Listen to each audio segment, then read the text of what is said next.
জয়গুরু। আমাদের পরমানন্দ গুরুদেব শ্রী শ্রী নিগমানন্দ সরস্বতী পরমহংসদেবের 142তম আবির্ভাব তিথি উপলক্ষে আমরা কয়েকজন গুরু ভাই গিয়েছিলাম পবিত্র শ্রী শ্রী গুরুধাম। সেই গুরুধামের দর্শন আমরা আপনাদের সাথে করার জন্য এই ভিডিওটা বানালাম। তো চলুন আমরা গুরুধামের যে মূল ভিটা সেটা দর্শন করে নিই। তারপরে পর্যায়ক্রমে আমরা সেখানকার অন্যান্য কুতুবপুর গ্রামের ঠাকুরের অন্যান্য যেসব স্মৃতিচিহ্ন আছে সেগুলো আমরা আপনাদেরকে দর্শন করাবো। তো ভিডিওটা পুরোপুরি দেখুন, ভালো লাগলে সাবস্ক্রাইব করে আমাদেরকে উৎসাহিত করুন এবং সারস্বত ভাবধারার প্রচারে আমাদেরকে সহায়তা করুন। তো এটি হচ্ছে আমার গুরুধামের যে মূল তোরণ, তার সামনের অংশটা আপনারা দেখতে পেলেন একটু আগে। সামনে রাস্তা, একটি রাস্তা ওই দিক থেকে মেহেরপুর থেকে এসেছে, আর একটি রাস্তা গ্রামের ভিতরে চলে গিয়েছে। তো আমরা তোরণ দিয়ে আমরা গুরুধামের মূল ভিটায় প্রবেশ করছি। পরম পবিত্র সেই গুরুধামের মাটি। এখানে স্বামী অদ্বৈতানন্দ মহারাজের স্মৃতি মন্দিরটি দেখা যাচ্ছে, কিন্তু আমরা আগে তোরণের ডান পাশে মা সুধাংশুবালা রোপিত সেই বিল্লবৃক্ষটি দেখতে যাচ্ছি।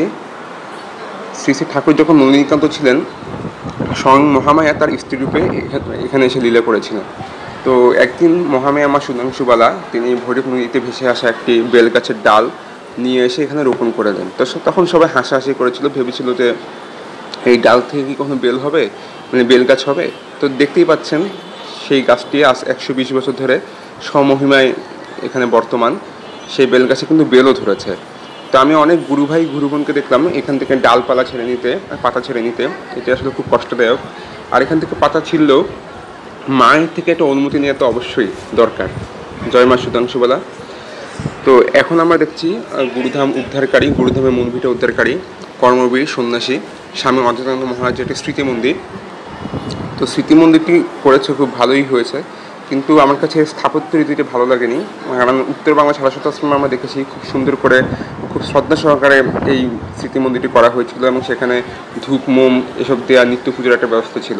তো এখানে না বিষয়টা কেমন একটা চিড়িয়াখানা মতো লাগছে, যেটি আসলে ভালো লাগেনি। তারপরেও হয়েছে, মানুষজন জানবে, এটাই সব থেকে বড় পাওয়া আর কি। তিনি তো একজন নিষ্কাম সন্ন্যাসী ছিলেন। এখানে আমরা নাম ফলকটা দেখতে পাচ্ছি। তো এর পাশেই হচ্ছে ভট্টাচার্য বাড়ির চণ্ডী মণ্ডপ, আর এতে তার উপরে স্বামী অদ্বৈতানন্দ ভবন, এটা 3 তলা করা হয়েছে। এই চণ্ডী মণ্ডপেই শ্রী শ্রী ঠাকুর যখন তিনি ছোট ছিলেন, তাকে তার মা হচ্ছে একটা প্রদীপ দেখাতে বলেছিল।